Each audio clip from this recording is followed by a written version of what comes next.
Hello दोस्तों, कैसे हैं आप सभी लोग। स्वागत है आप सभी लोगों का मेरे चैनल नॉवल बॉय डॉन पर। मेरे चैनल को सब्सक्राइब करके नोटिफिकेशन ऑन कर लीजिए ताकि आप सभी को नए नए कंटेंट मिल सके। धन्यवाद।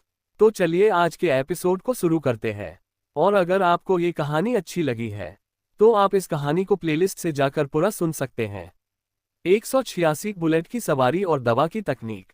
11वीं पहाड़ी पूरी तरह से रात के अंधेरे से ढकी हुई थी। दूर दूर तक शांति ही शांति थी, लेकिन शौर्य की कुटिया इस वक्त शांत नहीं थी। शौर्य डायमेंशन में विष्णुदत्त को साधना करने के लिए छोड़कर आधी रात को आराम करने के लिए अपनी कुटिया में लौट आया। उसने आते ही बिना सोचे अपने बिस्तर पर छलांग मारी, जो हर एक नौजवान लड़का करता है, और जब उसने छलांग मारी तो वो सीधा बिस्तर से भी नरम चीज पर जाकर गिर गया। अंधेरे में उसने हड़बड़ाहट में उस नाम चीज को अपने हाथ से ही पहचानने के लिए जांचा और इसके चेहरे के भाव भयानक तरीके से बदल गए। उसे अपने हाथों में नर्म शरीर के अंग महसूस हुए जो रेशम से भी ज्यादा चिकने थे।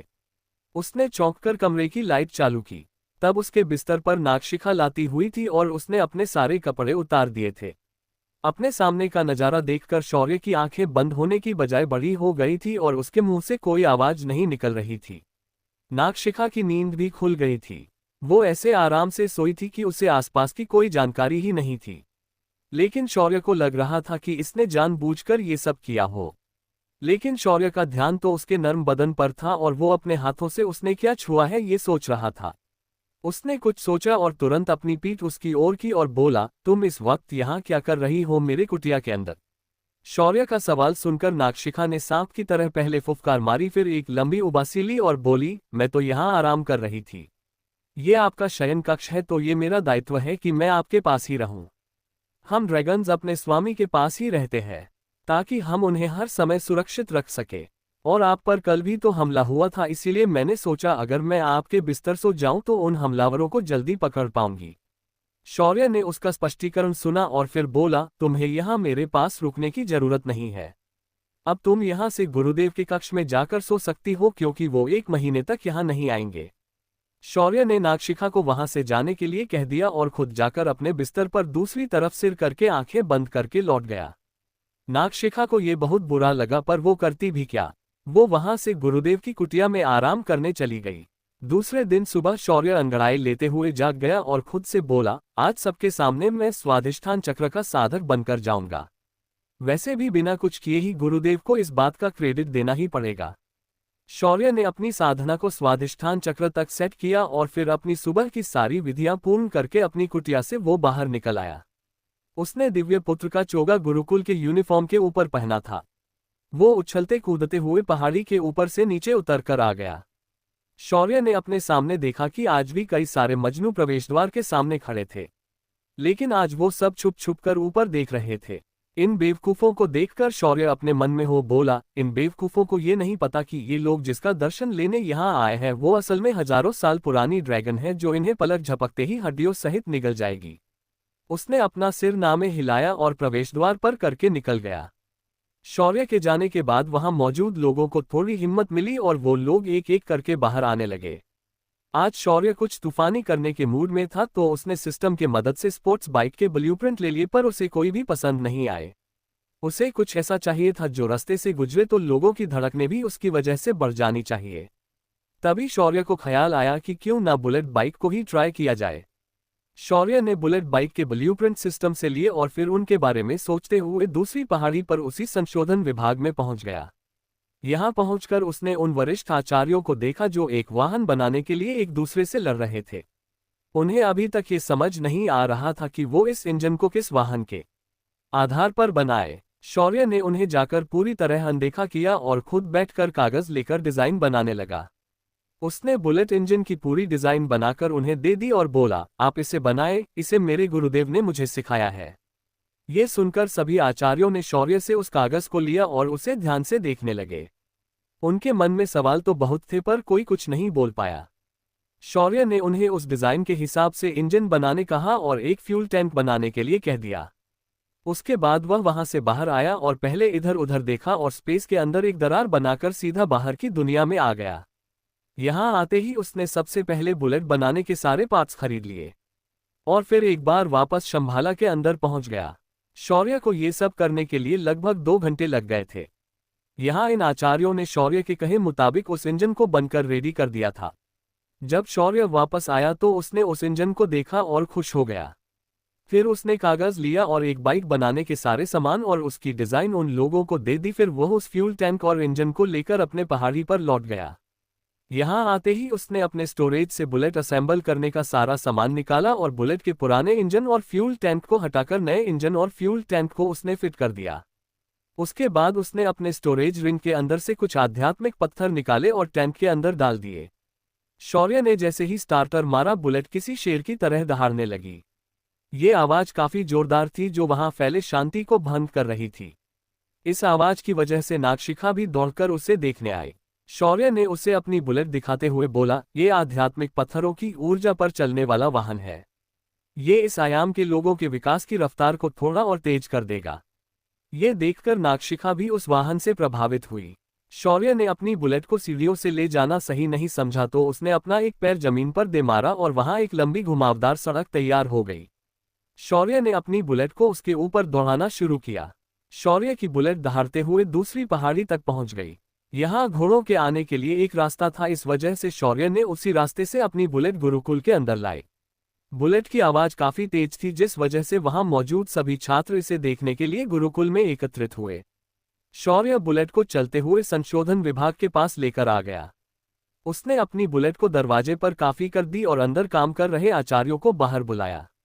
शौर्य ने फिर अपने पीछे आई भीड़ और अंदर खड़े आचार्यों को देखकर अपना सीना तानकर कहा, मेरे गुरुकुल के आचार्यों और मेरे छात्रों, तुम्हें तो पता है कि मैं 1 महीने में आपका नया प्रधानाचार्य बनने जा रहा हूं। इसीलिए आप सभी के लिए मैंने इस वाहन का निर्माण किया है। ये आपके समय को बचाएगा और साथ ही आपके आवाजाही में काफी मददगार होगी। इसे हम दुपहिया वाहन कहते हैं। ये आपके आध्यात्मिक पत्थरों की ऊर्जा पर चलती है। इसीलिए आपको आध्यात्मिक पत्थरों को सिर्फ साधना के लिए ही उपयोग में नहीं लाने हैं, बल्कि अब आप उसका उपयोग ऐसे वाहनों को भी चलने में कर सकते हो। उसके बाद शौर्य ने उन्हें इस सब के पीछे उसके गुरु विष्णुदत्त के मार्गदर्शन होने की बात बताई। इस वजह से विष्णुदत्त की छवि भी लोगों के सामने बदलने में मदद हो रही थी। सभी आचार्यों ने उन सभी पार्ट्स को ध्यान से देखा और फिर सवालिया नजरों से शौर्य को देखने लगे। शौर्य ने बात को संभालते हुए कहा, इन सभी सामानों को मेरे गुरुदेव ने पहले ही बाहर की दुनिया से लाया था और वो खुद इंजन बनाने के पीछे पड़े थे, मगर उन्हें कोई मार्ग नहीं मिल रहा था। आज मैंने ये इंजन बनाया और इन पुर्जों में जोड़ दिया तो मेरी गाड़ी झट से तैयार हो गई। आप भी अपनी गाड़ी बना सकते हैं, बस आपको अपने पुर्जे बाहर से मंगवाने होंगे या फिर उन्हें आप खुद बनाए। ये अब आप पर निर्भर है। वैसे भी आपके प्रधानाचार्य ने आपकी सोच को पहले ही सीमित करके रख दिया है। अब आप उससे ही इसकी मदद मांग सकते हैं। इतना कहकर शौर्य अपनी गाड़ी को स्टार्ट करके दहाड़ते हुए वहां से निकल जाता है। शौर्य का भाषण सुनकर सभी लोग चौंक गए थे। उनकी शौर्य के लिए इज्जत अब और भी बढ़ गई थी। साथ ही विष्णुदत्त की प्रतिमा भी उनके मन में साफ होने लगी थी। पर शौर्य के आखिरी वाक्य ने प्रधानाचार्य के नए नियमों पर अब उन लोगों के मन में संदेह उत्पन्न कर दिया था और शौर्य यही चाहता था। इधर पहली पहाड़ी पर प्रधानाचार्य अपने ऑफिस के अंदर बैठकर शौर्य की सारी हरकतों की रिपोर्ट सुन रहा था। उसने अपना हाथ जोर से टेबल पर पटक दिया। ये लड़का खुद को क्या समझता है? इसने इतना सब किया और ये बात तुम मुझे अब बता रहे हो? जल्द से जल्द उस लड़के को मेरे रास्ते से हटाने का बंदोबस्त करो। मैंने यदुनाथ को उसके पीछे भेज दिया था, मगर वो बेवकूफ कहाँ गया है मुझे पता ही नहीं चल रहा। ये मेरे लिए अच्छी बात नहीं है। कहीं अगर यदुनाथ को विष्णुदत्त ने पकड़ लिया तो मेरा सारा खेल बिगड़ सकता है। विष्णुदत्त पहले ही मुझ पर खार खाए बैठा है। प्रधानाचार्य खुद से ही बड़बड़ाते हुए अपनी जगह से उठ गया और फिर उस सेवक को देखते हुए बोला, खोजी दल के बाकी सदस्यों को इस लड़के के पीछे भेज दो और उन्हें कह देना कि मौका मिलते ही इसे खत्म कर दे। सेवक ने हाँ में अपनी गर्दन हिलाए और प्रणाम करके वहां से वो निकल गया। प्रधानाचार्य अब आसमान की ओर देखकर सोचने लगा, अगर मालिक को ये बात पता चली तो वो मुझे कच्चा चबा जाएंगे। मुझे जल्द से जल्द इस अंतर्गत मुसीबत से निपटकर उस बाहरी साधक को भी सबक सिखाना है। उसने मेरे यहाँ इतने बड़े 2 धमाके किए जिस वजह से मैंने अपने कई विश्वासपात्र लोग भी खो दिए। मैं उसे जिंदा नहीं छोड़ूंगा। इधर शौर्य गुरुकुल के दवाई कारखाने में पहुंच गया।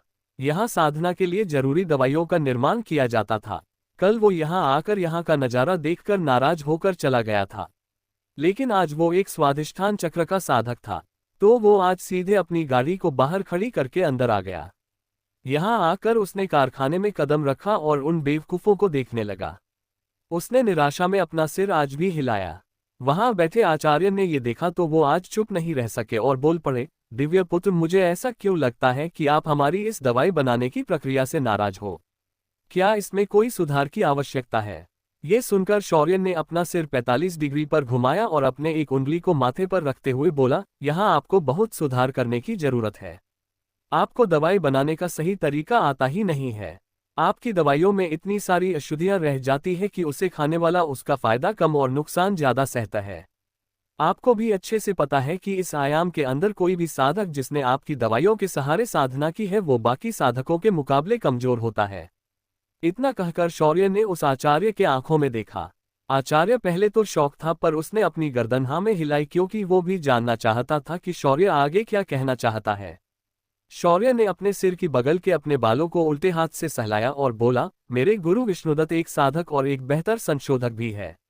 उन्होंने दवाई बनाने का एक तरीका उजागर किया है और उन्होंने कल ही मुझे दिखाया था। और रात को उनकी बनाई हुई दवाई से मैं सीधा स्वादिष्ठान चक्र का साधक बन गया। आप अच्छे से देख पा रहे होंगे।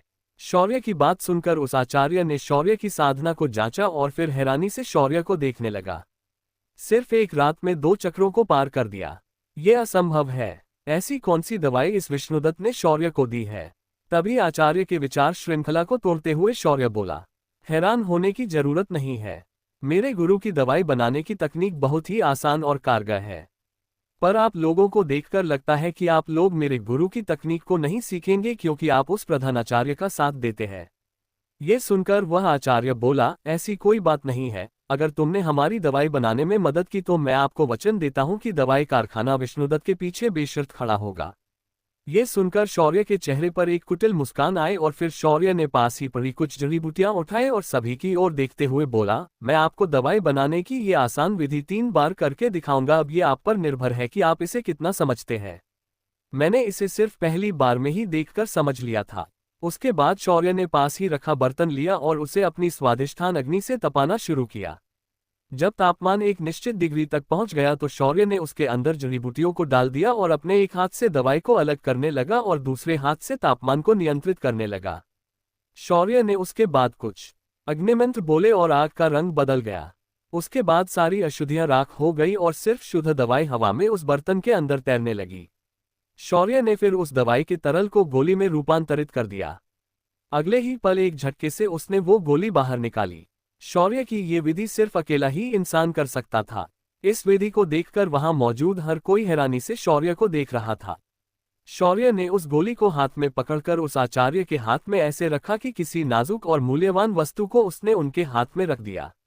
आचार्य ने गोली की शुद्धि को चेक किया और फिर हैरानी से शौर्य को देखने लगा। इस गोली के अंदर एक भी अशुद्धि नहीं थी। ये देख वो आचार्य शौर्य के पैरों में गिर पड़ा और बोला, दिव्य पुत्र, आप मुझे अपना शिष्य बना लीजिए, हम आप जो कहेंगे वो करेंगे। शौर्य ने ये सुना तो वो मुस्कुराते हुए बोला, अरे इतनी भी जल्दी क्या है? मैं तुम लोगों को शिष्य तो नहीं बना सकता लेकिन दवाई बनाने की इससे भी बेहतर विधि कल या परसों तुम लोगों को सिखा दूंगा। बस मेरी साधना एक बार अनाहत चक्र तक पहुंच जाए तो मेरी हृदय अग्नि से मैं तुम्हें एक साथ कई गोलियां बनाने का तरीका सिखाऊंगा। शौर्य की बात सुनकर सभी लोग खुशी से पागल हो गए। सभी लोगों ने शौर्य की बात मानी और वापस अपनी जगहों पर बैठ गए, पर इस बार वो लोग इसे अकेले ट्राई करना चाहते थे। शौर्य भी सबके सामने खड़ा हो गया और एक एक करके हर स्टेप को मुंह से स्पष्ट करने लगा। उसने सभी को सही तरीके से गोली बनाने की विधि समझा दी थी। जब शौर्य कारखाने के बाहर आया तो उसने अपने आसपास कुछ बदलाव महसूस किया। अब ये क्या बदलाव उसके आसपास हो गया था? क्या कोई नई मुसीबत शौर्य के ऊपर मंडरा रही है? क्या खोजी दल शौर्य को मार पाएंगे? क्या होगा शौर्य का अगला कदम? 187 राजपरिवार की लूट। शौर्य दवाई के कारखाने से बाहर निकल आया। जैसे ही उसने बाहर कदम रखा तो उसे दूर किसी की आहट महसूस हुई जो उस पर नजर रख रहे थे। शौर्य ने एक बार मुड़कर उस तरफ देखा तो पाया कि सारे काले कपड़े पहने लोग उस पर पेड़ों में छिपकर नजर रख रहे थे। शौर्य ने इन लोगों को पहली नजर में ही पहचान लिया। ये खोजी दल के लोग थे जिन्हें प्रधानाचार्य ने उसके पीछे भेजा था। खोजी दल का निर्माण शंभाला के दुश्मनों पर नजर रखना और उन्हें चुपचाप खत्म करने के लिए किया गया था, मगर प्रधानाचार्य ने बनाए नियम के अनुसार अब ये लोग सीधा इसके नियंत्रण में आ गए थे। अब उन पर सिर्फ प्रधानाचार्य का आदेश लागू होता था। ये सब करने के लिए प्रधानाचार्य ने उन लोगों पर कली शक्तियों के मदद से एक श्रापित मुद्रा छोड़ रखी थी जो उनकी मृत्यु का कारण बता सकती थी। इस वक्त खोजी दल बस प्रधानाचार्य के आदेश का पालन कर रहे थे। शौर्य को इससे कोई लेना देना नहीं था।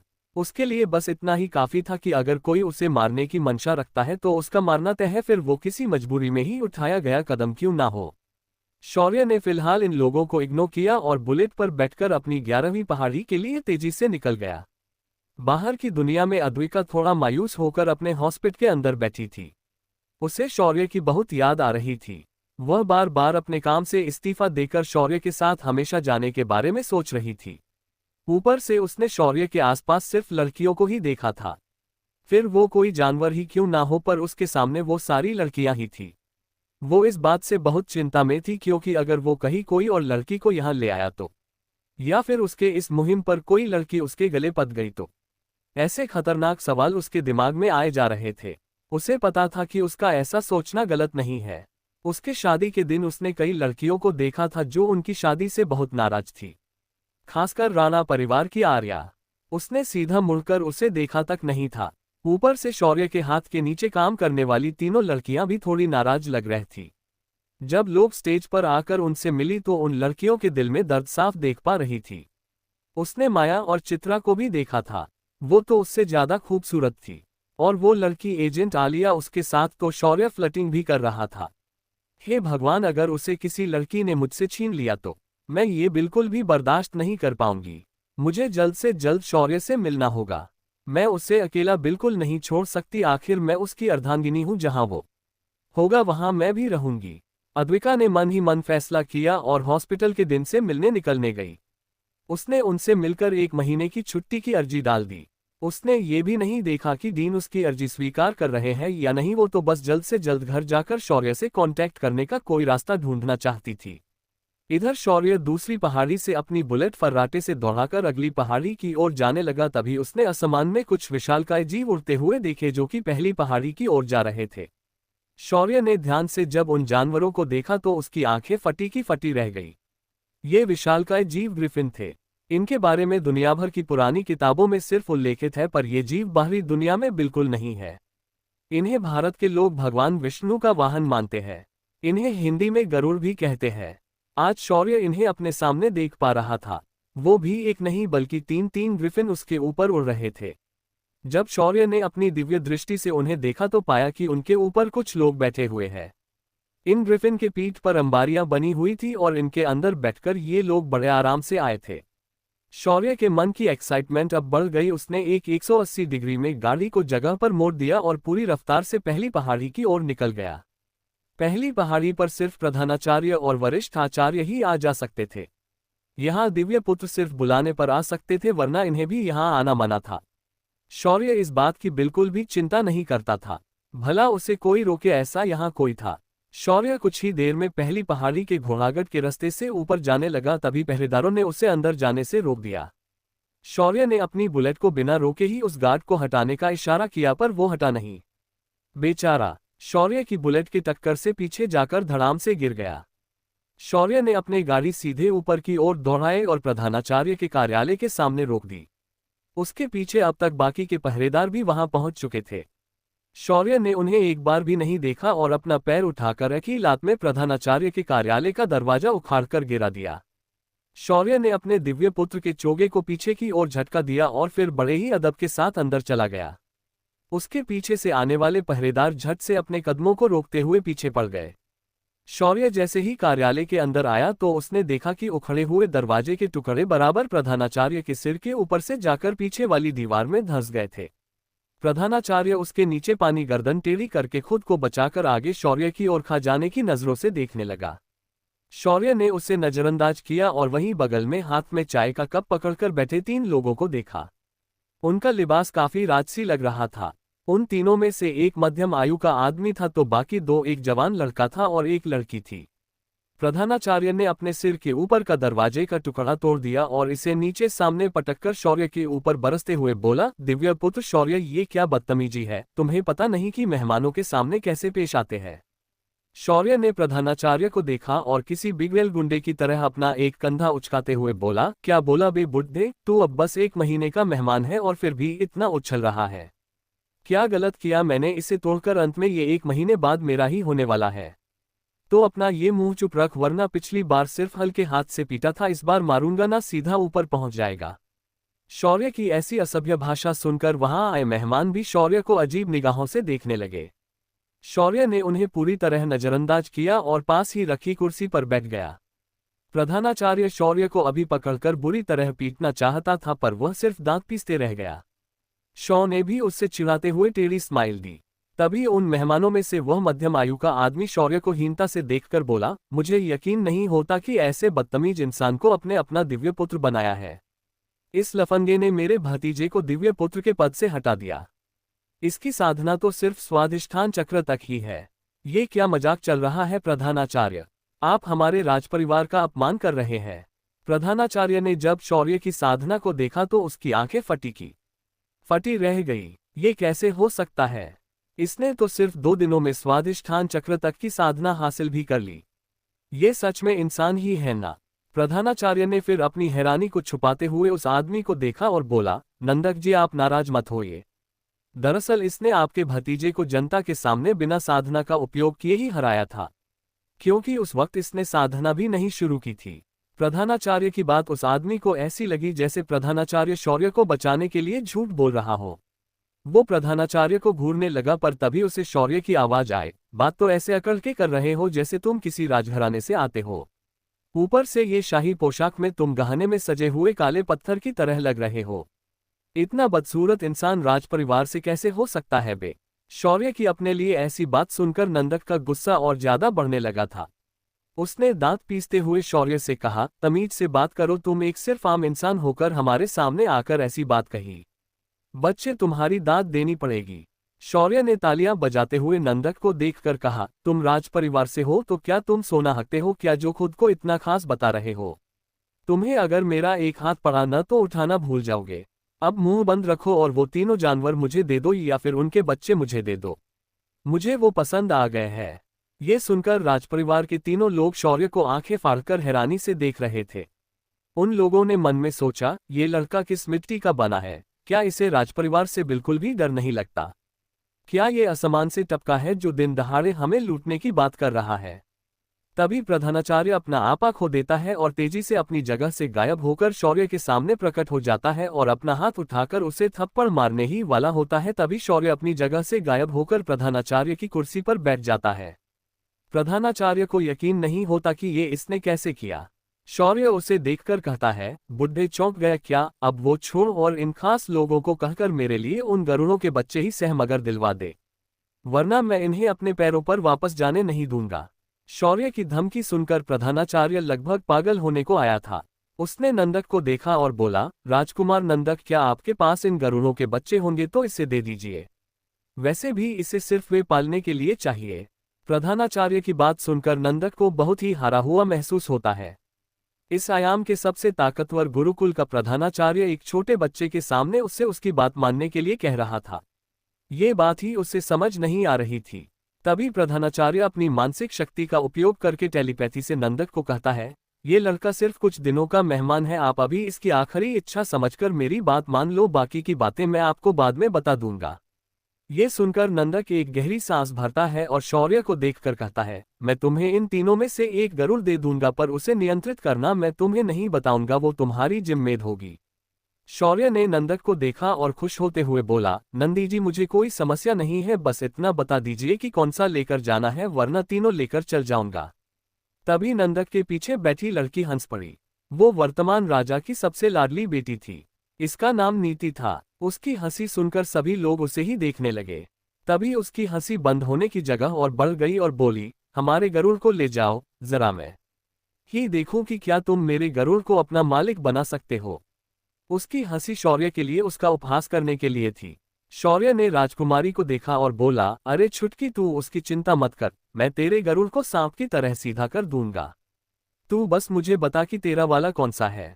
शौर्य की ऐसी घमंड भरी बात सुनकर नीति ने शौर्य को खिड़की के बाहर इशारा करके अपना गरुड़ दिखाया।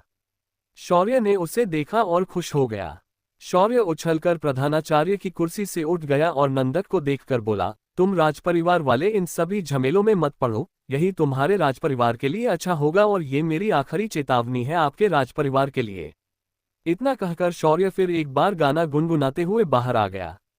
वो उस गरुड़ के साथ क्या करेगा ये देखने के लिए नंदक और नीति भी बाहर आ जाते हैं।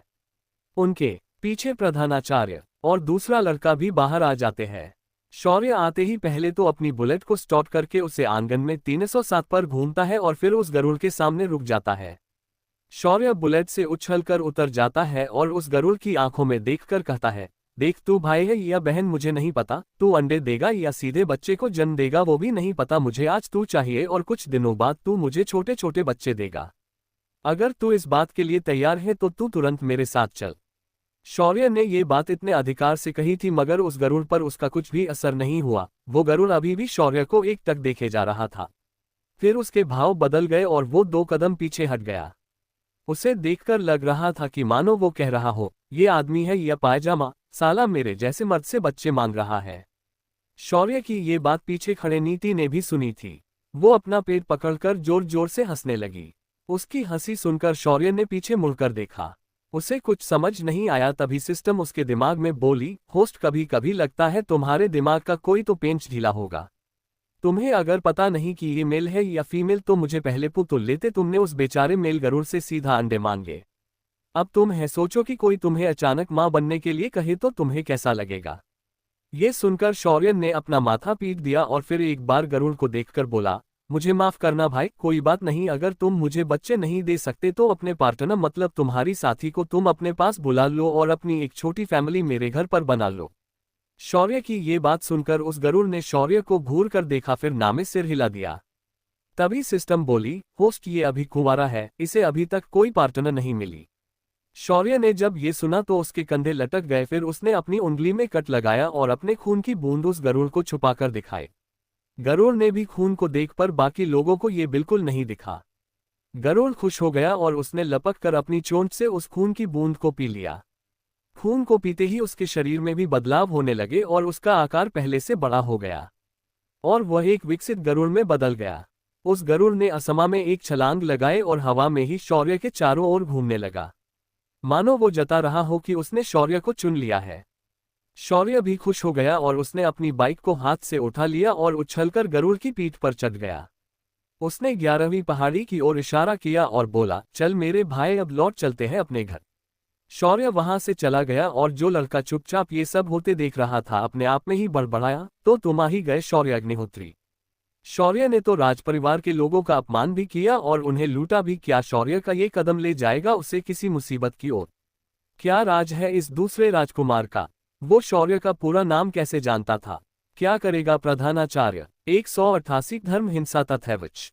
शौर्य गरुड़ को लेकर अपनी पहाड़ी को और आराम से उड़ रहा था। उसने पहाड़ी पर पहुंचते ही नागशिखा को बुलाया। जब नागशिखा ने उस गरुड़ को अपने सने देखा तो उसकी आंखें लाल हो गई और वो डरावनी फुफकार मारने लगी। गरुड़ ने भी उसे ऐसे देखा जैसे किसी को देख रहा हो। उन दोनों की ऐसी हरकतें देख शौर्य को समझने में देर नहीं लगी कि ये इनकी खून में ही है कि ये एक दूसरे से दुश्मनी रखे। शौर्य ने एक गहरी सांस भरी और फिर दोनों को देखकर कहता है, अरे ओ, ऐसे जानवरों की तरह एक दूसरे से अपनी खानदानी दुश्मनी उतारने मत शुरू हो जाना। तुम दोनों का मैं ही स्वामी हूं तो अब दुश्मनी बुला दो और मेरी बात मानकर एक साथ रहना शुरू कर दो। शौर्य की बात सुनकर दोनों शौर्य को ऐसे देखते हैं मानो उसे कह रहे हो, ये हमारी खानदानी दुश्मन है, तुम इसके बीच मत आना। शौर्य अपना हाथ ऊपर करता है और फिर उस गरुड़ से कहता है, अरे भाई, तू अगर यहाँ इसके साथ लड़ने में लगा रहेगा तो तुझे तेरी साथी नहीं मिलेगी। इसे छोड़ दे, ये अपनी जिंदगी भर कुंवारी ही रहेगी क्योंकि इसकी प्रजाति का कोई इस दुनिया में नहीं है, तो तू अपना घर बसाने पर ध्यान दे। शौर्य की बात गरुड़ ने सुनी और वो गुस्से से एक बार मुड़कर नागशिखा को देखता है और आसमान में उड़ जाता है।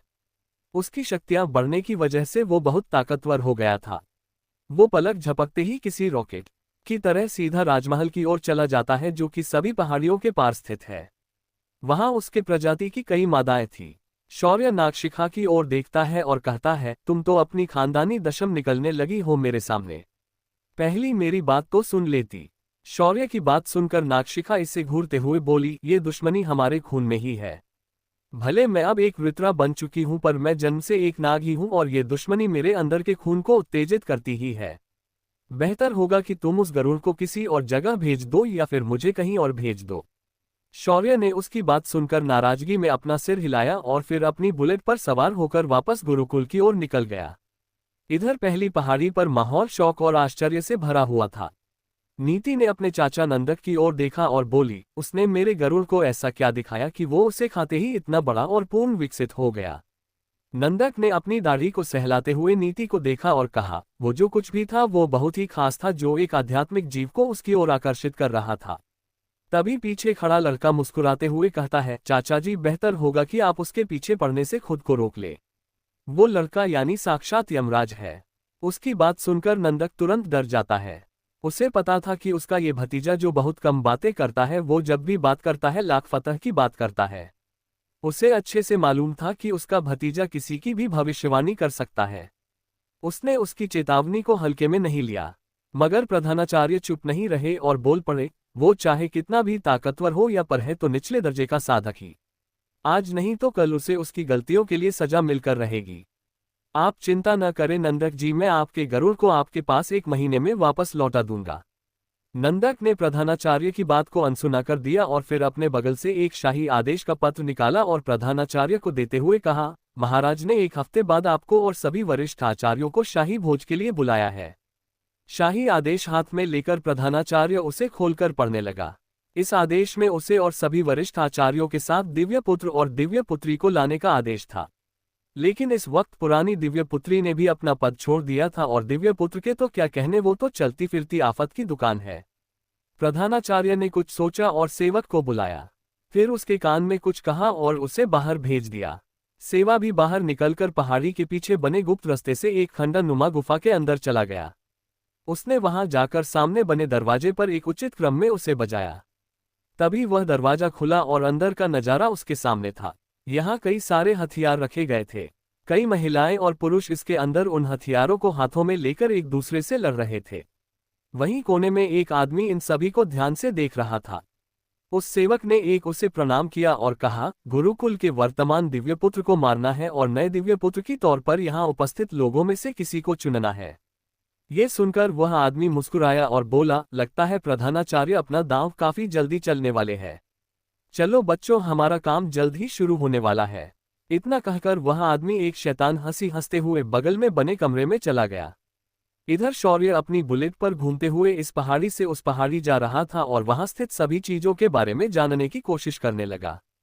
घूमते घूमते जब वह 6ठी और 5वीं पहाड़ी के बीच बसे बड़े जंगल के अंदर पहुंचा तो उसे तुरंत पता चला कि कुछ लोग जो उसका इतनी देर से दूर से पीछा कर रहे थे वो अचानक अपनी गति बढ़ाकर उसकी तरफ आने लगे हैं।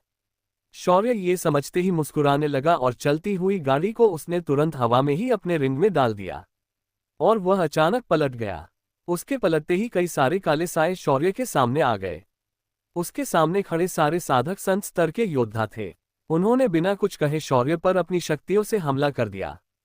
शौर्य की तरफ एक चीज बड़ी तेजी से हवा को करते हुए बढ़ रही थी। ये चीज किसी को भी नहीं दिख सकती थी। शौर्य ने लेकिन इस चीज को महसूस किया, पर उस पर कोई रिक्तियों देता उससे पहले ही वो चीज उसके शरीर से टकरा गई। अगले ही पल शौर्य का यूनिफॉर्म 2 टुकड़ों में कट गया। शौर्य ने अपने कटे हुए यूनिफॉर्म को उतरकर फेंका और अपने शरीर के मांस को दिखाते हुए उन लोगों की तरफ देखने लगा।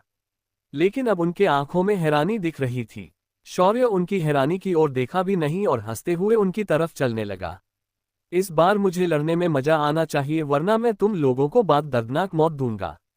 शौर्य के चेहरे की मुस्कान देखकर उन लोगों के रीढ़ की हड्डी में कंपकंपी दौड़ गई। उन्होंने खुद को संभालते हुए शौर्य पर दूर से ही अलग अलग तत्वों का उपयोग करके हमला करना शुरू कर दिया।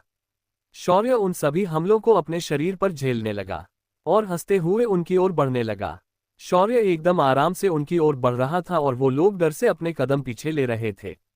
अचानक उनमें से एक आदमी पीछे मुड़ा और चिल्लाते हुए बोला, सब लोग जल्दी भागो यहाँ से, ये स्वादिष्ठान चक्र का साधक नहीं है ये। उस आदमी की बात अधूरी रह गई क्योंकि अगले ही पल शौर्य ने अपने हाथ में एक पेड़ की टहनी उठाई और उसके गले के आर पार कर दी थी। शौर्य उन लोगों की ओर फिर मुड़ा, पर वो लोग समझ गए थे कि शौर्य से वो लोग जीत नहीं सकते। उन लोगों ने तुरंत अपने रास्ते अलग अलग दिशा में चुने और छलांगे लगते हुए पेड़ पर से कूदते हुए वो लोग भागने लगे। लेकिन उन्हें ये पता नहीं था कि शौर्य अपने दुश्मनों को कभी भी भागने का मौका नहीं देता। अचानक सभी भागते हुए लोग किसी अदृश्य दीवार से टकराकर धड़ाम से गिर गए। वो लोग वहां से आगे बढ़ने की जी तोड़ कोशिश कर रहे थे मगर वो उसे पार नहीं कर पा रहे थे। उन लोगों में से एक आदमी बोला, मुझे लगता है हम इस अदृश्य कवच में फंस गए हैं। ये लड़का कोई आम साधक नहीं है। हमने इस बार प्रधानाचार्य के कहने पर गलत जगह हाथ डाल दिया है। तभी दूसरा आदमी शौर्य से माफी मांगते हुए कहता है, देखो हमें माफ कर दो, हम तो सिर्फ उस प्रधानाचार्य के आदेश का पालन कर रहे थे। तुम्हें हमें मारने की बजाय उस प्रधानाचार्य से लड़ना चाहिए। शौर्य उनकी बातों को पूरी तरह नजरअंदाज कर देता है और हंसते हुए कहता है, जिस वक्त तुमने उसका आदेश माना उसी वक्त तुम मेरे दुश्मन बन गए थे। तुमने मेरे गुरुदेव विष्णुदत्त को भावना छोड़ा था। इससे एक बात तो साफ है कि जब तक तुम जैसे पालतू कुत्ते उस प्रधानाचार्य के पास है वो कुछ भी कर सकता है, पर अगर तुम ही ना बचो तो वो किसे मदद के लिए बुलाएगा। तभी एक और आदमी शौर्य से कहता है, हम संत स्तर के योद्धा हैं। अगर तुमने हमें जिंदा छोड़ दिया तो तुम जो कहोगे वो हम करेंगे, बस हमें जाने दो। तभी एक लड़की आगे आकर कहती है, तुम अभी बहुत जवान हो, तुम्हें हमारी तरह अपने हाथ खून से गंदे नहीं करना चाहिए। अहिंसा परमो धर्म। शौर्य को उस लड़की की बात बहुत अजीब लगी, फिर भी वो उसे देखकर बोला, ओ चाची आपकी बात गलत है, कहावत ऐसी है, अहिंसा परमो धर्म, धर्म हिंसा तथैवच। तो अपने ज्ञान को बढ़ाओ और फिल्में कम देखा करो। शौर्य की बात उस लड़की को ऐसे लगी कि उसने उसकी चोरी पकड़ी हो। शौर्य ने उसके बाद अपनी नजरें उन लोगों पर फेरी और फिर अपनी जगह से गायब हो गया। अगले ही पल एक जोरदार चिन्ह के साथ उनका एक साथी शौर्य के हाथों मारा गया। शौर्य ने उस आदमी को इतनी बेरहमी के साथ मारा था कि वो लोग उसे आंखें फाड़कर देख रहे थे। शौर्य ने उसे दो हिस्सों में चीरकर रख दिया था। इस वक्त उसके हाथ में चंद्रहास थी जो खून से सन गई थी। शौर्य उसके बाद दूसरे साथी की ओर बढ़ा। ये देखकर वो लोग इतनी भयानक मौत मारने से डरने लगे और इसी डर ने उन्हें हिम्मत दी। वो लोग शौर्य की एक साथ हमला करने के लिए आगे बढ़े। शौर्य ने उनके एक भी हमले को रोका नहीं और उनके हर उस हमले को अपने शरीर पर झेलने लगा। जब वो लोग अपने हमले रोककर जब शौर्य को देखने लगे वो हैरान हो गए, क्योंकि इस वक्त शौर्य के कानों में सुनहरे कुंडल हरे रंग से चमक रहे थे और उसके बदन पर एक सुनहरा कवच उभर आया था। तभी एक साधक उसे देखकर बोला, ये तो कवच और कुंडल है जिसे जन्मजय सम्राट हर कोने में ढूंढ रहे थे, और ये इसे कैसे मिले। ये सुनकर शौर्य हंसते हुए बोला, अरे तुम्हारा जान तो काफी अच्छा है, तुम्हें इसे अखी नजर में पहचान लिया। मुबारकों, मैं तुम्हें बिना दर्द की मौत दूंगा। इतना कहकर शौर्य सबसे पहले उसकी तरफ ही दौड़ गया। शौर्य ने अपनी तलवार से उस पर वार कर दिया, पर उसने भी अपनी तलवार आगे की, लेकिन शौर्य के हाथ की तलवार कोई मामूली तलवार नहीं थी, ये चंद्रहास थी जिसे उसे खुद मां लक्ष्मी के माध्यम से भगवान विष्णु ने भेजी थी। शौर्य के तलवार के उसकी तलवार को टकराते ही उस आदमी की तलवार कागज की तरह दो टुकड़ों में बट गई और उसका सिर उस तलवार के टुकड़ों के साथ नीचे गिर गया। शौर्य फिर एक बार मुड़ गया और बाकी लोगों को देखने लगा। अब उनकी हालत और भी ज्यादा खराब हो रही थी। शौर्य ने अपना कदम आगे बढ़ाया ही था कि तभी एक आदमी ने अपने कमर से एक डिब्बी निकाली और उसका धक्का खोलकर उसे शौर्य की ओर फेंक दिया। उस डिब्बी से कई बैंगनी रंग की रोशनी किरणें निकली और शौर्य की ओर बढ़ गई। शौर्य ने उन्हें अपने ऊपर गिरने से पहले ही अपने चारों ओर नर्क अग्नि परत एक बना ली, जिस वजह से वो सारी किरणें शौर्य के शरीर को छूने से पहले हवा में ही नष्ट हो गई। शौर्य ने उस आदमी को देखा और बोला, तो वो तुम हो जिसके पास अमर जहर के कीड़े हैं। अच्छा हुआ तुम मुझे मिल गए, तुम्हारे साथ कुछ हिसाब बराबर करने हैं। इतना कहकर शौर्य ने अपना हाथ आगे की ओर किया और वो आदमी उड़कर शौर्य ने हाथ में आ गया। शौर्य ने उसे देखते हुए कहा, तुम्हारे इसी जहर के वजह से मेरे गुरुदेव को अपना रुतबा शोहरत खोनी पड़ी और एक जिल्लत भरी जिंदा जीनी पड़ी। इसकी तुम्हें कोई मामूली सजा नहीं मिलेगी। इतना कहकर शौर्य ने अपना हाथ हिलाया और कई सारी सुइयां उसके हाथ में आ गई। शौर्य ने उन सुइयों को हवा में उस आदमी की ओर फेंक दिया और वो सारी सुइयां उस आदमी के शरीर में समा गई। सुइयां चुभते ही उस आदमी की चीखें निकलनी शुरू हुई। वो असहनीय दर्द में तड़प उठा। शौर्य ने फिर उसे नीचे फेंक दिया। अभी भी वो आदमी दर्द में चिल्लाए जा रहा था। शौर्य ने अब अपनी नजर बचे हुए दो लोगों पर घुमाई। उन लोगों ने एक दूसरे को देखा और अपने अपने खंजर निकाल लिए। वो ऐसे खड़े थे जैसे वो आर पार की लड़ाई के लिए तैयार थे। वो दोनों एक साथ शौर्य की ओर दौड़ पड़े और अगले ही पल वो शौर्य पर हमला करने की बजाय एक दूसरे की ओर मुड़ गए और अपने खंजर एक दूसरे के दिल में घुसेड़ दिए। वो दोनों उसी वक्त मारे गए। शौर्य ने ये देखा तो उसे थोड़ा बुरा लगा, पर उसने उन पर ध्यान नहीं दिया। वो आदमी भी अपनी आखिरी सांस ले रहा था जिसके शरीर में शौर्य ने सुइयां चुभाई थी। उसने शौर्य को देखा और अपना हाथ ऊपर करके अपने बंद होती आवाज में कुछ कहा और आखिरी सांस ली। उस आदमी के मरते ही वहां मौजूद लाशों से कई सारे लाल रोशनी के किरण निकले और शौर्य की ओर बढ़ गए। शौर्य इस बार कुछ भी नहीं कर पाया और वो किरण एक के बाद एक उसके शरीर में उतर गए। तभी शौर्य के माथे पर एक लाल बिंदी जैसा निशान आ गया। उन सभी को खत्म करने के बाद उन सभी की लाशों को शौर्य ने नर्क की आग से जल डाला और अपना बैरियर हटा दिया। जब उसने कंफर्म किया कि इन लोगों में से कोई नहीं बचा तो शौर्य ने अपनी बुलेट निकाली और फिर एक बार आवाज करते हुए गुरुकुल की ओर निकल गया। दूसरी पहाड़ी पर पहुंचकर शौर्य बाकी छात्रों की तरह वहां बैठकर अभ्यास करने लगा। वो सिर्फ ये दिखाना चाहता था कि वो भी उन लोगों की तरह अपना अभ्यास इस गुरुकुल के अंदर करने लगा है। शौर्य तो अपना अभ्यास करने लगा था पर गुरुकुल के छात्र उसे पूरी तरह इग्नोर करके इसके बुलेट के पास जाकर उसे देखने लगे। उनकी इच्छा तो बहुत हो रही थी कि इसके ऊपर एक राइड लगाए पर वो लोग खुद को कंट्रोल कर रहे थे। उन्हें ये अच्छे से पता था कि इस गाड़ी का मालिक एक साइट की तरह है। क्या था वो लाल निशान जो शौर्य की माथे पर बन गया थे? क्या करेगा प्रधानाचार्य जब उसे पता चलेगा कि उसके सारे खोजी शौर्य के हाथों मारे गए हैं? कौन थे वो लोग जिन्हें आगे की तैयारी करने के लिए कहा था? 189 अद्विका की बेचैनी। शौर्य गुरुकुल में बैठकर सामान्य छात्रों की तरह सभी कक्षाओं में जाकर ज्ञान अर्जित कर रहा था। वहीं हिमानी उसे छुपकर देख रही थी। हिमानी को शौर्य ने उसके इलाज के लिए पहाड़ी पर बुलाया था मगर वह नहीं जा पाए। जब शौर्य को एहसास हुआ कि उसे हिमानी दूर से ही घर रही है वह आधी कक्षा से बाहर निकल आया और हिमानी की ओर देखकर बोला, तुम शाम को मिलने क्यों नहीं आए? इस वजह से मैं भी दवा बनाना भूल गया। ये सुनकर हिमानी ने सुर झुककर उससे माफी मांगी। शौर्य ने फिर उसकी ओर देखा और बोला, क्या तुम इस वक्त मेरे साथ पहाड़ी पर चल सकती हो? मैं तुम्हारे लिए वो दवा बना दूंगा।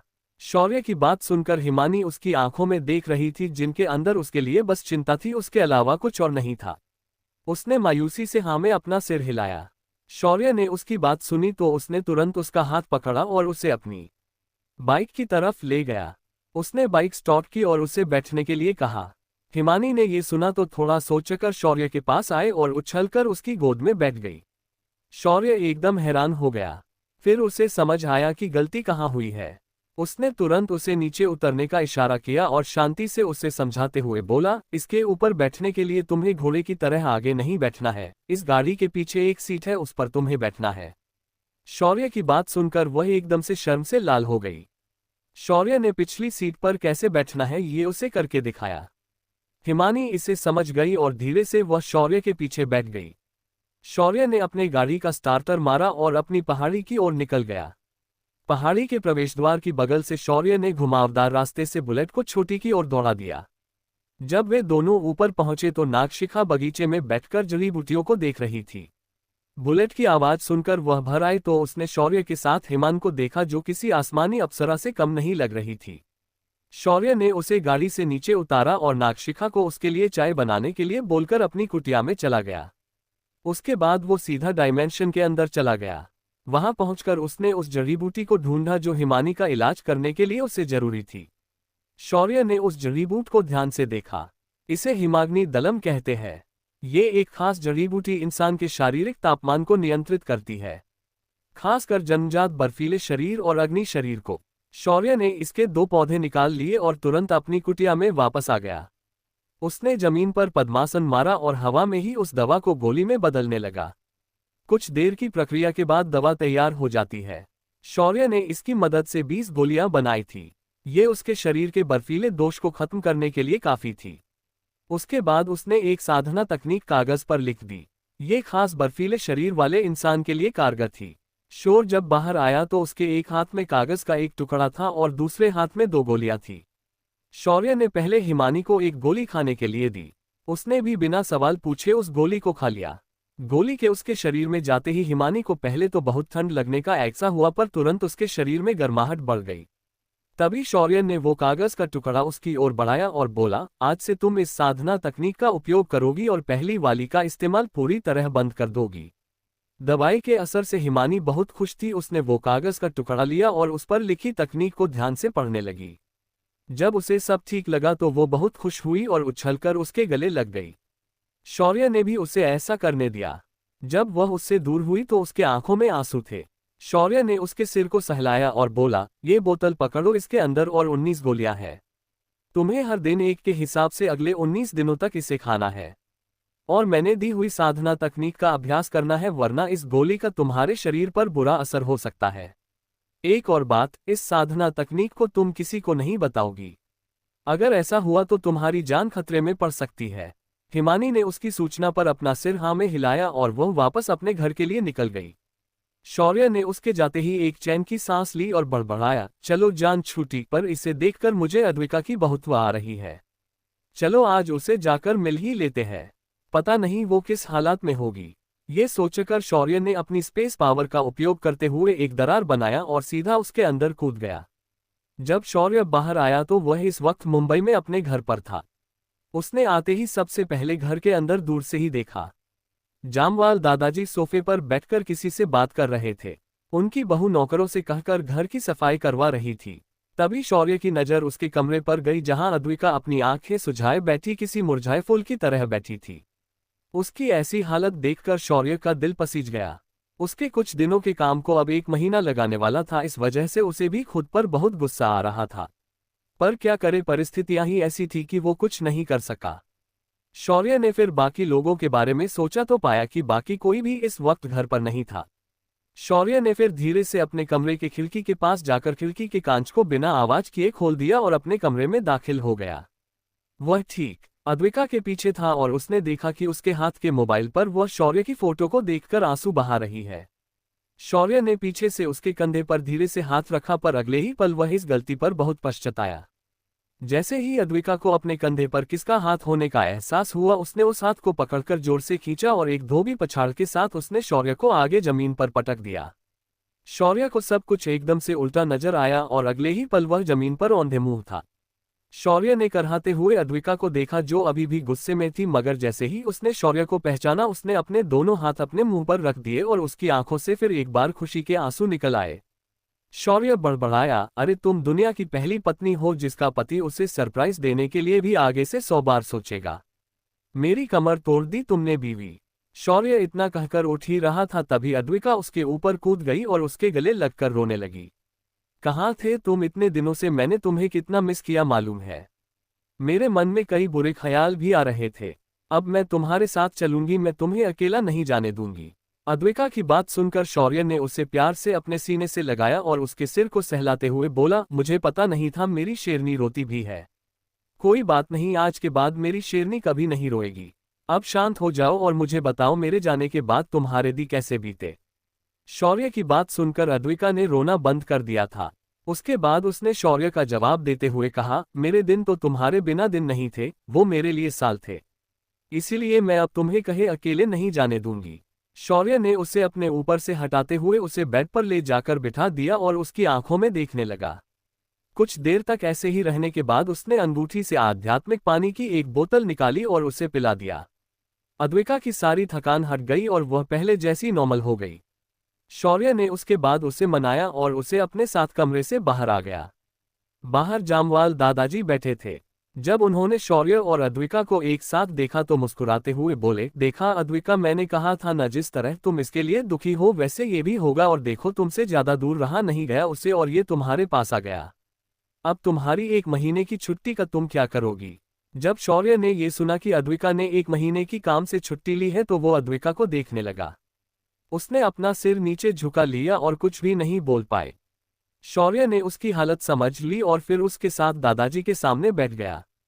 शौर्य ने उसके बाद इधर उधर की बातें की और फिर भाभी से मिलने किचन में चला गया। उसने उनके साथ भी कई सारी बातें की और बाहर जाने लगा। तभी अद्विका दौड़कर उसके पास आए और उससे बोली, मैं तुम्हें अकेले अब कहीं नहीं जाने दूंगी, अब मैं तुम्हारे साथ ही आऊंगी। शौर्य ने ये सुना तो उसे महसूस हुआ कि जब से वो आया है अद्विका यही बात बार बार बोली जा रही है। क्या ये इतना अकेली हो गई थी उसके जाने से। शौर्य ने उसकी मानसिक हालत को दी है में रखते हुए उसे भी अपने साथ चलने के लिए कह दिया और उसे लेकर वह अपनी कंपनी की ओर निकल गया। आज कंपनी का माहौल थोड़ा खास था। आज पाक जून कोरिया से बिजनेस के सिलसिले में कंपनी के ऑफिस आई थी। वो एक कसी हुई बिजनेस वूमेन थी, लेकिन उसके साथ जो शौर्य ने किया उसे समझ आया कि दुनिया में सिर्फ बिजनेस करने का दिमाग होने से कुछ नहीं होता, तुम्हारे पास कुछ काम करने के अपने खुद के बाजुओं में ताकत भी होनी चाहिए। उसे पहली बार शौर्य ने 2 बार हराया था। जब उसे पता चला कि शौर्य कंपनी में नहीं है, वो कंपनी की वर्तमान सीईओ को थोड़ा बिजनेस के हिसाब से अपने लिए कुछ प्रॉफिट निकालना चाहती थी। उसकी नज़र गीतांजलि फार्मा के ब्यूटी प्रोडक्ट्स पर थी। ये प्रोडक्ट्स कोरिया और आसपास के देशों में हमेशा आउट ऑफ स्टॉक होते हैं। इसीलिए वो आज निगोशिएशन करके ब्यूटी प्रोडक्ट की प्रोडक्शन यूनिट को अपने देश में लगाना चाहती थी। एक बार अगर वो इसमें कामयाब हो जाती तो उसे अपने आप इस प्रोडक्ट का फॉर्मूला मिल जाता और फिर वो अपनी खुद की दवा दूसरे रास्ते बना लेती। उसकी चाल एकदम सही थी, पर आज का समय एकदम गलत था। जब शौर्य कंपनी पहुंचा तो जून के बॉडीगार्ड्स बाहर खड़े थे। उन्होंने शौर्य को पहचाना नहीं। आज शौर्य ने सिंपल जीन्स और टी शर्ट पहना था। इस वजह से उन लोगों ने शौर्य को दरवाजे पर ही रोक दिया। इसे देखकर शौर्य का माथा ठनक गया, लेकिन आज वो कुछ करता उसके पहले ही उसके साथ आए अद्विका ने ना आव देखा ना ताव, और उन बॉडीगार्ड्स के कुछ हरकत करने से पहले उन्हें उसने सुजाकर रख दिया। शौर्य ने आराम से दरवाजा खोला और अंदर उसने जून को देखा, जो कशिश, रिया और सिमर के साथ बैठी थी। शौर्य को देख तीनों लड़कियां खड़ी हो गई। जब जून ने मुड़कर शौर्य को देखा, उसके हाथ पैर ठंडे पड़ गए। शौर्य ने जून को देखा और एक झूठी मुस्कान के साथ कहा, अरे उल झूल, जो कुछ भी है तुम अभी जिंदा हो। मुझे लगा तुम हमसे बिजनेस करने कभी नहीं आओगी। शौर्य का उसका नाम पुकारने का लहजा आज भी नहीं बदला था। ये देख जून की भौहें सिकुड़ गई, पर उसने कुछ नहीं कहा। वो बस उसे देखकर मुस्कुराए। शौर्य ने अद्विका का हाथ पकड़ा था, जो शौर्य के साथ खड़े रहकर सिर्फ जून को ही घूर रही थी। जब शौर्य और अद्विका जून के सामने बैठ गए, जून ने तुरंत कहा, हेलो मिस्टर शौर्य, मैं आज यहाँ बिजनेस प्रपोजल को लेकर आई थी। मैं बस आपकी ब्यूटी प्रोडक्ट की एक यूनिट कोरिया में हमारे पाक कॉरपोरेशन के अंडर बनाना चाहती थी, इसीलिए मैं आज ये प्रपोजल लेकर यहाँ आई थी। शौर्य ने ये सुना तो उसने जून को घूर के देखा और बोला, हाँ, पर मैं आपकी बात क्यों सुनूंगा? मुझे आपके यहाँ ये यूनिट क्यों लगाना चाहिए?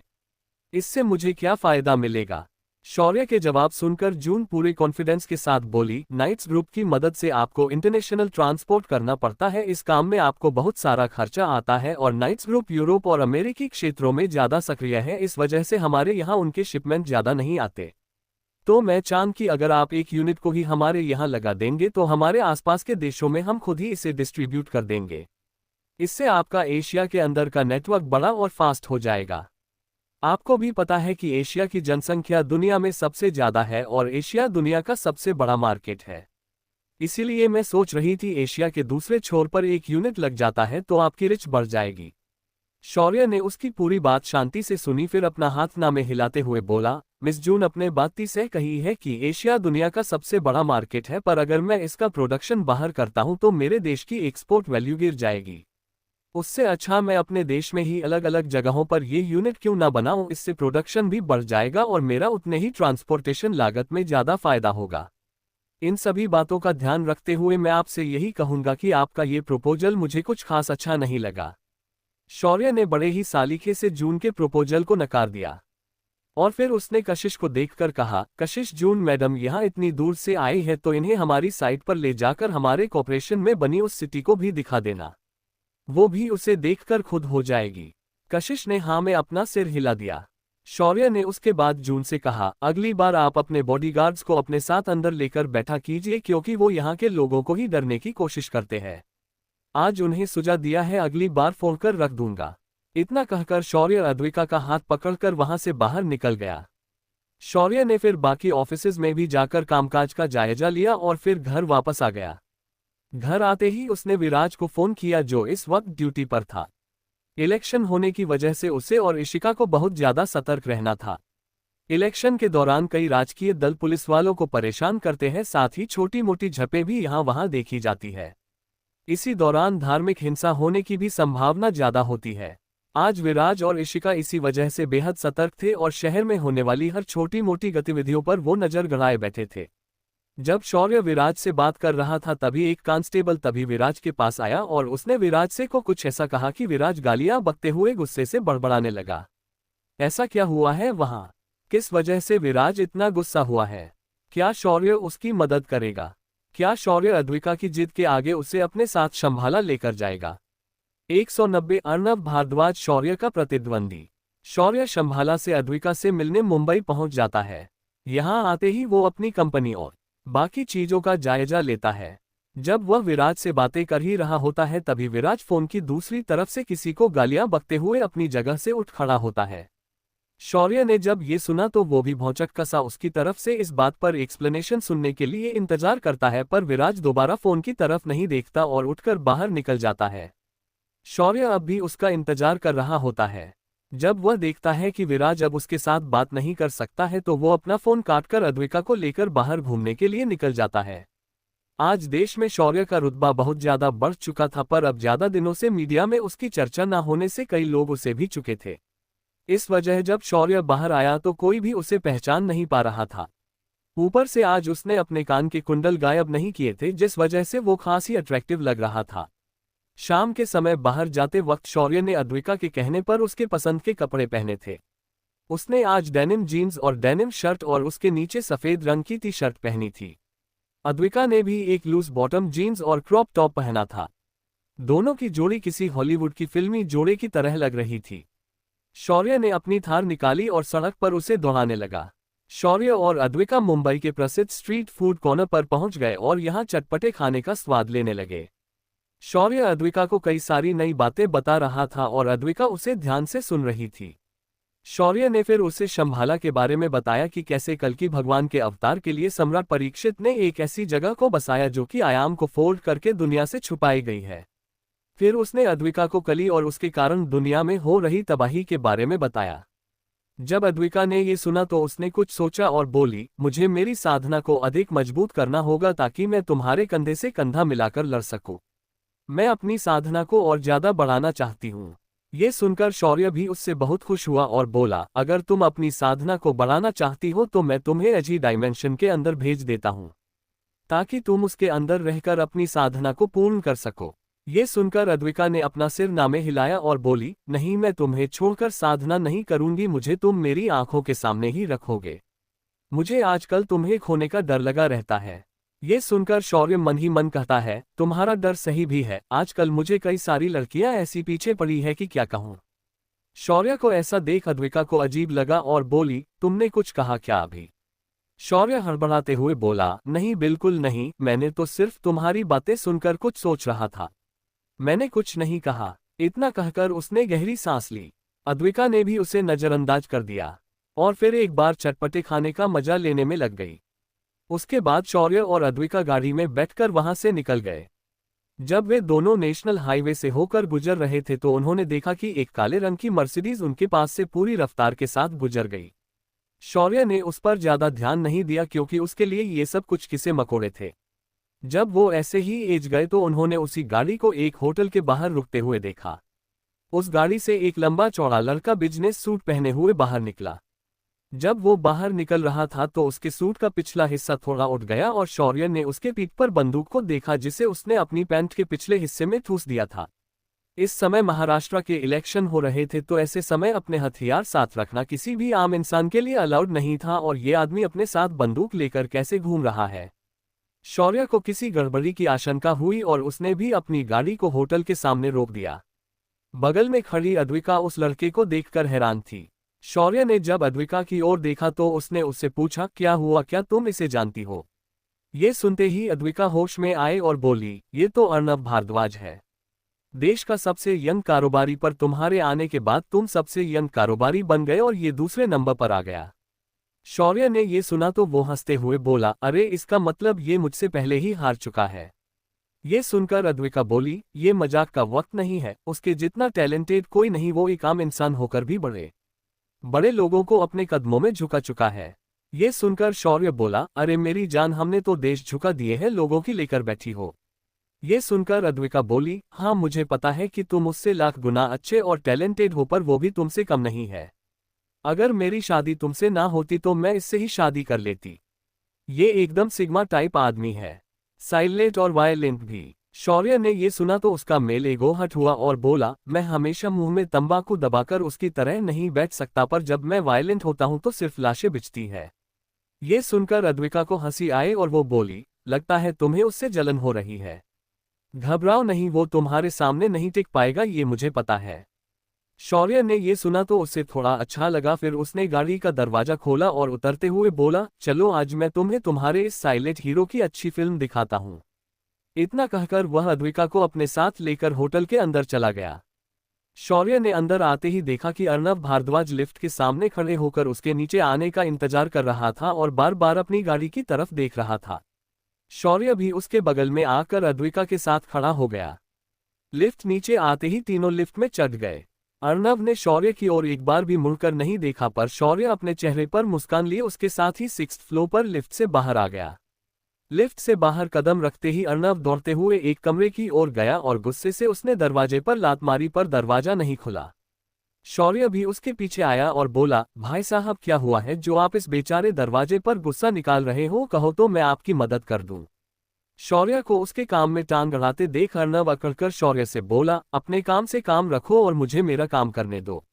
ये सुनकर शौर्य बड़े मजाकिया अंदाज में बोला, होटल के कमरे के दरवाजे तोड़ना आपका काम है क्या? शौर्य की बात सुनकर अर्नव भड़क गया और उसने एक और लात दरवाजे पर मारी। तभी अंदर से शौर्य ने एक लड़की की चिल्लाने की आवाज सुनी। शौर्य को सारा मांजरा समझने में देर नहीं लगी और उसने अर्नव के अगली लात मारने से पहले ही दरवाजे को एक झटके के साथ उखाड़ दिया और कमरे के अंदर दाखिल हुआ। शौर्य ने एक आधे अधूरे कपड़े पहनी लड़की को कोने में दुबक कर बैठा हुआ देखा, जिसके आंखों से आंसू निकल रहे थे। वहीं पास एक लड़का अपनी अंडरवियर पर उस लड़की के सामने खड़ा था और उसकी ओर बढ़ रहा था। जैसे ही उस लड़के ने पीछे मुड़कर देखा, वो थोड़ा डर गया और उसकी नज़र पीछे खड़े अर्नव पर पड़ी, जो आगे की ओर झुका हुआ था। इसका कारण ये था कि शौर्य ने उसके लात मारने से पहले ही उसे तोड़कर खोल दिया था, जिस वजह से अर्नव की लात चूंट गई और आगे की ओर झुक गया था। अर्नव को देखते ही वो लड़का भी थोड़ा सतर्क हुआ, पर अर्नव के आगे कुछ करने से पहले ही एक गोली की आवाज हुई और वो लड़का नीचे बैठ गया। उसके एक घुटने के बीच गोली मारी गई थी। जब अर्नव ने अपने पीछे मुड़कर देखा तो पाया कि ये एक लड़की थी जो उसने उसके सामने खड़े लड़के के साथ देखी थी। अद्विका ने फिर एक बार गोली चलाई और उसका दूसरा घुटना भी गोली मारकर तोड़ दिया। तभी शौर्य ने अपना हाथ उठाया और अद्विका ने अपनी बंदूक नीचे की। अद्विका ने अपनी बंदूक नीचे करते ही वो हवा में गायब हो गई। शौर्य धीरे धीरे चलकर उस लड़के के सामने आया। उसने उसके चेहरे को गौर से देखा और फिर कुछ याद करते हुए बोला, तुम तो देहरादून वाले दास के बेटे हो ना? शौर्य की बात सुनकर वो लड़का गुस्से से बोला, हाँ हूं मैं उनका बेटा, फिर भी तुमने मेरे साथ ऐसा किया, मेरे पापा तुम्हें जिंदा नहीं छोड़ेंगे। तभी अर्नव ने आगे बढ़कर उस लड़की को उठाया और अपना जैकेट उतारकर उसे पहना दिया। फिर उसने उस लड़के को देखकर कहा, सैंडी ये तुमने अच्छा नहीं किया, तुमने मेरी बीवी पर हाथ डालने की हिम्मत कैसे की? लेकिन वो लड़का आगे कुछ कहता उसकी बीवी यानी वो लड़की गुस्से से अर्नव से बोली, अर्नव तुम चले जाओ यहाँ से, तुम्हें पता भी है इसके पापा कौन है। ये हमें जिंदा नहीं छोड़ेंगे क्योंकि तुम्हारे इन पागल दोस्तों ने इस पर गोली चलाई है। शौर्य ने मुड़कर उस लड़की को देखा और उसकी भौहें सिकुड़ गई। अद्विका ने तुरंत भांप लिया कि शौर्य को इस लड़की पर गुस्सा आ चुका है। उसने शौर्य के कुछ करने से पहले ही मैटर को अपने हाथ में लेना बेहतर समझा और आगे बढ़कर बोली, तुम आंधी हो या बहरी भी हो जो तुम अपने पति को ऐसे कह रही हो? अगर तुम्हें इसके बाप से इतना ही डर लगता है तो उसके साथ इस कमरे तक आने की जरूरत ही क्या थी? क्या तुम कोई बड़ी तोफ हो? क्या हो तुम जो अर्नव को तुम्हें बचाने के लिए चिल्ला रही हो? अद्विका की बात सुनकर उस लड़की का गुस्सा और भी ज्यादा बढ़ गया और वो बोली, तुम्हें मैंने यहाँ अपनी मदद के लिए नहीं बुलाया था, तुम खुद यहाँ आए हो। और तू होती कौन हो मेरे साथ ऐसे बात करने वाली? उस लड़की की बदतमीजी देखकर आर्या को भी गुस्सा आने लगा था। तभी एक जोरदार आवाज हुई और वो लड़की टूटी पतंग की तरह उड़कर दीवार से टकरा गई और जमीन पर गिर गई। शौर्य ने अपना हाथ झटकते हुए कहा, ऐसी लड़कियों को तो सीधा गोली मार देनी चाहिए, पता नहीं कौन सी दुनिया में रहती है, मानो इन्हें ऐसा लगता है कि ये सब जानती है और बाकी लोग पागल है। अर्नव ने ये देखा तो वो गुस्से से लाल हो गया, पर तभी शोर ने उसे भी एक खींचकर थप्पड़ लगा दिया और बोला, तू क्या सो रहा था जब तेरी बीवी पीठ पीछे इसके साथ यहाँ तक पहुँच गई? पति पत्नी का धर्म होता है कि वो एक दूसरे से कुछ भी ना छुपाए और हर चीज को एक दूसरे के साथ साफ साफ शेयर करे। मुझे बता, तेरी बीवी इतनी रात गए ऑफिस में काम से होटल में मीटिंग करने क्यों जाएगी? अगर तू उसे पहले ही ये बता देता कि ये आदमी सही नहीं है और जो भी बिजनेस की बात है उसे ऑफिस में ही करे। लेकिन तुझे देखकर लगता है कि तेरा और तेरी पत्नी का रिश्ता सिर्फ नाम का रिश्ता है। तभी अद्विका पीछे से बोली, पतिदेव ये लोग शायद आजकल वो अमीर लोग करते हैं ना, कॉन्ट्रैक्ट मैरिज वैसे वाले हैं। फिर भी देखो बेचारा इस बेवकूफ लड़की के लिए यहाँ दौड़ा चला आया और उस लड़की ने क्या किया, उल्टा उसे ही डांट दिया। अब तक सैंडी जो नीचे अपने घुटने पकड़कर बैठा था उसने अपने पिता को फोन लगा दिया था। पापा मुझे मेरे पैरों में अर्नब ने गोलियां मारी है और मेरे दोनों पैर तोड़ दिए हैं। अब वो मुझे आर डालेगा, पापा मुझे बचा लो। तभी दास ने उस तरफ से कहा, तू वीडियो ऑन कर और अर्नब की तरफ कर, जरा मैं भी देखूं कि वो तुम्हें कैसे नुकसान पहुंचाता है। मैं उसके खानदान को मिटा दूंगा। तभी वीडियो चालू हो जाती है और सैंडी अर्नब की ओर फोन घुमा ही रहा था कि उसके हाथ से शौर्य ने फोन छीन लिया और दास को देखकर बोला, क्या दास पहचाना क्या मुझे? मैं अर्नब नहीं, शौर्य हूँ, शौर्य अग्निहोत्री। शौर्य को स्क्रीन पर देखते ही दास के हाथ से उसका फोन नीचे गिर जाता है और वो हड़बड़ाहट में फोन को एक बार फिर उठाकर कहता है, सर आप वहां क्या कर रहे हैं? मेरा बेटा आपके पास कैसे आया? ये सुनकर शौर्य हंसते हुए बोला, नहीं नहीं दास, तेरा बेटा मेरे पास नहीं आया बल्कि मैं उसके पास आया हूँ। वो क्या है ना, तेरा बेटा अर्नब की बीवी को इस होटल के कमरे में लाकर उसके साथ जबरदस्ती कर रहा था। वो तो मैं यहाँ से गुजर रहा था तो उस लड़की की आवाज सुनकर मैं अंदर आ गया। शौर्य को बात सुनकर दास के हाथ पैर ठंडे पड़ गए। उसके सामने शौर्य था, वो शौर्य जिसने 5 लड़कों को जिंदा जला दिया क्योंकि उन्होंने उसके बहन को फंसाकर उसके साथ गलत हरकत करने की कोशिश की थी। अब उसका बेटा भी रंगे हाथ शौर्य के हाथ लगा था। इसका सीधा मतलब था कि उसके बेटे का जिंदा बचना मुश्किल ही नहीं नामुमकिन था। दास ने गहरी सांस ली और बोला, सर अगर हो सके तो मेरे बेटे की बॉडी मुझे दे देना, मैं कल ही ये देश छोड़कर चला जाऊंगा। अपने पिता की ये बात सुनकर सैंडी के होश उड़ चुके थे। उसे पता चल गया था कि इसके बाप ने उसे सामने खड़े लड़के के हवाले मरने के लिए छोड़ दिया है। उसकी मौत तय थी। इधर अर्नब ने जब शौर्य के मुंह से उसकी पहचान सुनी तो वो हैरानी से शौर्य को देख रहा था। अर्नब आज तक खुद को बेस्ट कहता था, पर जब से शौर्य ने बिजनेस में एंट्री मारी है उसने सारा बिजनेस ही बदल दिया था। शौर्य के बीसी ग्रोथ की रफ्तार उसके बिजनेस से कई गुना अधिक थी और उसने अपना एम्पायर सिर्फ 6 महीने के अंदर खड़ा की और अपनी कंपनी को दुनिया की टॉप कंपनीज में से एक बनाकर रख दिया। वो शौर्य अग्निहोत्री आज उसके सामने खड़ा था। जिसे वो आज तक अपना प्रतिद्वंदी मान रहा था वो तो उसके कल्पना से भी परे का निकला था। शौर्य ने सैंडी की ओर देखा और उसके माथे पर बंदूक रखकर बोला, बेटा तेरे बाप को भी मालूम है कि मैं तुम जैसी हरकत करने वाले लड़कों को जिंदा नहीं रखता, तो फिर तुम्हें कैसे छोड़ दूं? तभी अद्विका ने शौर्य के हाथ को पकड़कर उसे रोक दिया। क्या करना चाहती है अद्विका शौर्य को रोककर? क्या वो शौर्य को उसे मारने से रोकना चाहती है? अब क्या करेगा अर्नब? क्या हुआ है विराज के साथ? इन सभी सवालों का जवाब जानने के लिए बने रहिए मेरे साथ सिर्फ हमारे YouTube चैनल पर। आप लोग कमेंट में जरूर बताएं कि आपको आज की वीडियो कैसी लगी।